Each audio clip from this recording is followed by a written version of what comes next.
வணக்கம் and welcome to மங்கையர் அரசுவை. இன்னைக்கு நம்ம என்ன ரெசிபி பார்க்க போறோம்னா பிரெட் குலாப் ஜாமுன் தான் பார்க்க போகிறோம். விரிசல் இல்லாமல் சாஃப்டாக ஜூஸியாக எப்படி செய்யலான்னு பார்க்கலாம் வாங்க.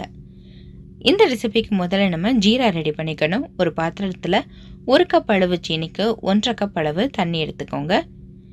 இந்த அளவில் நீங்கள் செஞ்சீங்கன்னா உங்களுக்கு ஜீரா மிஞ்சியே போகாது, கரெக்டாக இருக்கும்.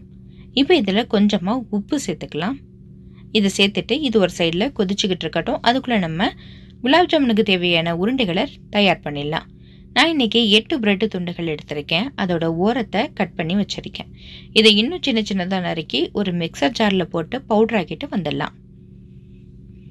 இப்போ பவுடர் ஆக்கியாச்சு. இதை ஒரு பவுலில் மாற்றிக்கலாம். உங்களுக்கு இந்த அளவுக்கு மாவு இருக்கணும். இப்படி போட்டோன்னா உதிரியாக போகிற அளவுக்கு 5லேருந்து 6 டேபிள் ஸ்பூன் அளவு பால் சேர்த்து இதை நம்ம பிசைய ஆரம்பிச்சுக்கலாம். கொஞ்சம் கொஞ்சமாக சேர்த்துக்கோங்க, இல்லைன்னா தண்ணியாக போயிடும். ரொம்ப கெட்டியாகவும் இருக்கக்கூடாது, ரொம்ப தளர்வாகவும் இருக்கக்கூடாது. கொஞ்சம் மீடியமாக மாவை பிசைஞ்சுக்கோங்க. இப்படி விரல் வைத்து அழுத்தினோன்னா மாவில் விரல் பதியணும், அந்த அளவுக்கு இருக்கணும்.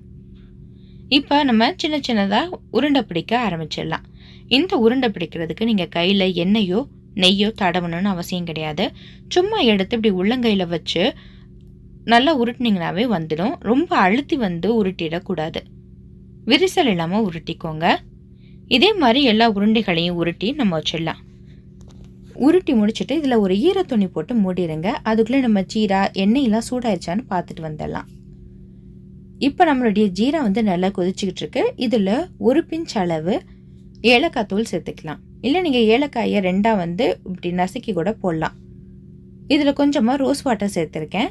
உங்களுக்கு விருப்பம் இல்லைன்னா சேர்க்க தேவை கிடையாது.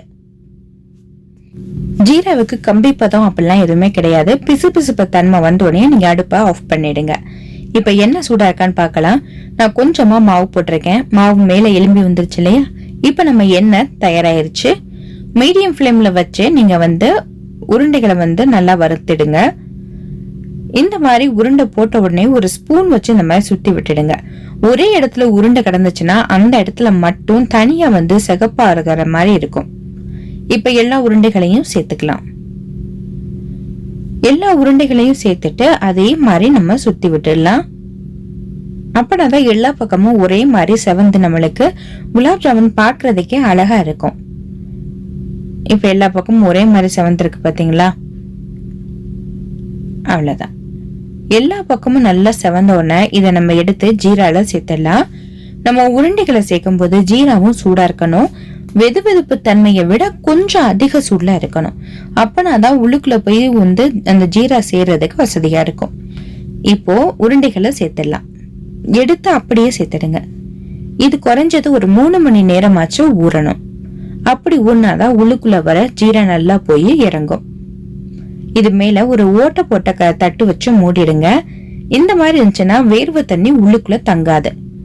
இப்போ 3 மணி நேரத்துக்கு அப்புறமா நம்ம பார்க்கலாம்.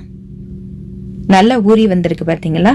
ஜீராவும் அதிகமா மிஞ்சாது, சாப்பிட்றதுக்கு நம்மளுக்கு கரெக்டா இருக்கும்.